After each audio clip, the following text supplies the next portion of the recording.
Hello, my name is Cynthia Fletcher. I am a general OBGYN here in Anniston, Alabama. I am a physician at RMC and I practice obstetrics in labor and delivery. I also have a subspecialty in gynecology. My passion is women's care. I enjoy taking care of young ladies all the way up through menopausal age. And I would like to talk to you today about a few things that may be on your list of questions. Primarily my focus today will be in obstetrics, and I would like to talk to you about high-risk pregnancies. So in high-risk pregnancies, there are several factors that can contribute. So everyone that begins a pregnancy is not necessarily high risk, but they can become high risk.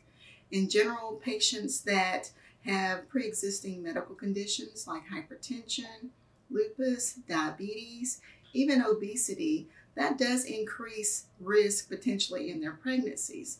So those patients that present in the first trimester that have those known medical conditions, we like to stratify and look at how we can decrease the risk of complications as a result of that. The first priority would be to make sure that we have a good history, to know what their past obstetrical history might be, also to know what medications that they are on, if they're actively taking those medications, and if they had any recent hospitalizations concerning that medical condition.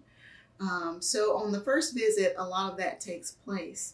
And then we can counsel you on how to decrease long-term risk, and even after pregnancy, what type of follow-ups that you might need. So again, you may present as a patient that we would deem high risk, but again, too, you may present without any risk factors, but develop high risk status as the pregnancy progresses. And that can precipitate in the very young patients, so women that are younger than 17, and also older patients that are considered older at 35 or greater. So those patients, we take special care in monitoring their progress during the pregnancy, looking for any other conditions that might develop that are known for those risk population groups. So again, those can be preeclampsia primarily. Also, if you're older, you're at risk for other cardiovascular diseases, of course, hypertension, and even conditions that you may not have known that you had. Because a lot of women don't see a primary physician aside from their gynecologist or their obstetrician, which I prefer that you not do. It's important to have preventive care. So even prior to pregnancy, knowing what your health status is very important. So that leads to what we call preconceptual counseling. By having preconceptual counseling, which means that you come in, speak to your physician. Again, we may go through your family history, your past medical and surgical history, and current medications, and then together we can strategize how to decrease your risk when you do become pregnant.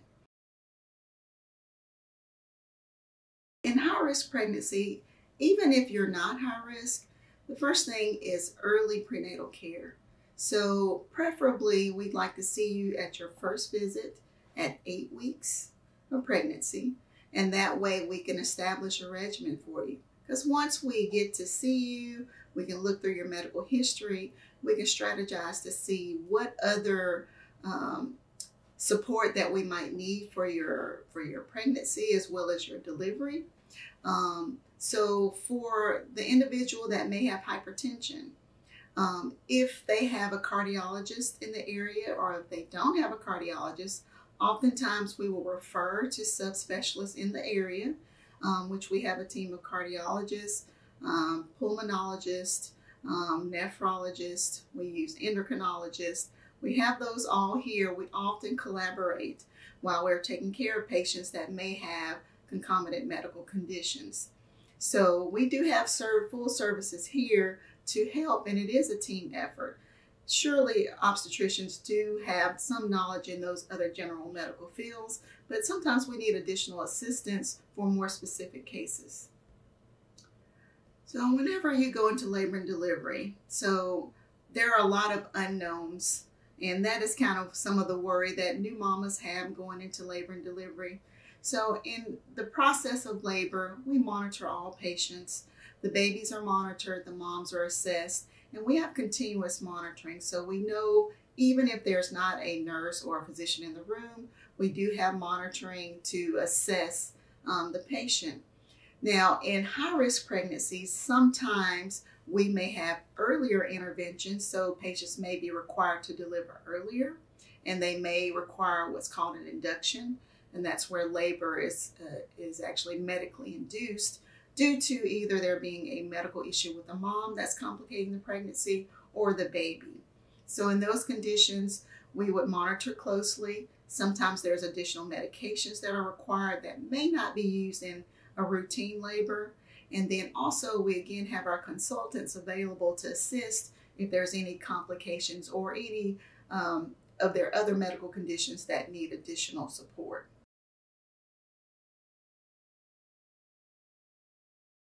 So family is very important. You probably have heard the old saying that it takes a village to raise a child. It takes a village to have a baby nowadays. And it's really important that anyone that's pregnant have good support, whether that be a parent, a spouse, cousins, friends, what have you. And that's just because you will see the patient day to day, and you can actually pick up on changes. If there's something that doesn't seem right or is off on that patient, you may actually let them know, like, hey, you look a little more swollen today, or hey, you've been sleeping a lot today, and they may recommend that you see your physician. Bessie, is that yours? You did? Right. You're fine, you're fine. You got patience and stuff, girl. We can. Well, those are just text messages. That's Okay. I don't know where else. Look more swollen today. Yeah. So if there are symptoms that the patient may not notice themselves, the family members often will present with the patient and remind them, hey, 2 days ago this happened and you forgot to ask your doctor.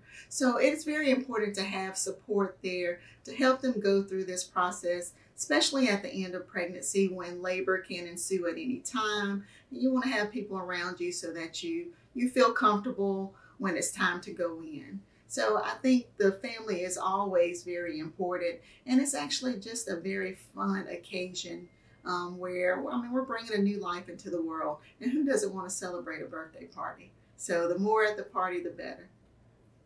I like that. Do you need to get that? It's all right. That's okay. I don't know how to make it do not disturb. That's all right. It's just a chain text message. You're fine. You're fine. So let me just see if I can. Why choose RMC? So RMC really is a family, and I'm going to share a little bit of my personal experience as far as being a patient at RMC. A lot of my patients know this, and definitely people that know me. My last daughter was a premature delivery. She delivered around 31 weeks, and my physician was here at RMC, and I presented to the RMC with my water had broken. And I was stabilized by the nurses here. My physician came and took good care of me. But I knew because my daughter was so early that I would have to be transferred. So I was transferred to another hospital. UAB is where I was transferred. Had a normal delivery other than prematurity. My daughter did well. However, I would like to say it is different when you go to a larger tertiary system. I feel at RMC you have a more one-on-one approach. I feel your physicians have more time to take with you, and it really is an individualized approach instead of more of a cookbook type where it's a protocol that you have to follow. And not to say that those things are not required to take good care of patients, but it does take away some of the personal touch. So I will say at RMC, all the physicians that we have here, especially in the labor and delivery department, really care about their patients. They spend time with their patients, and you really become like family. So RMC really is a wonderful place to have a baby. I could speak to it personally. I wish I could have stayed, but circumstances didn't allow. But that was my intention, and that's a good reason to choose RMC. If you want a family personalized approach, it's the place to go.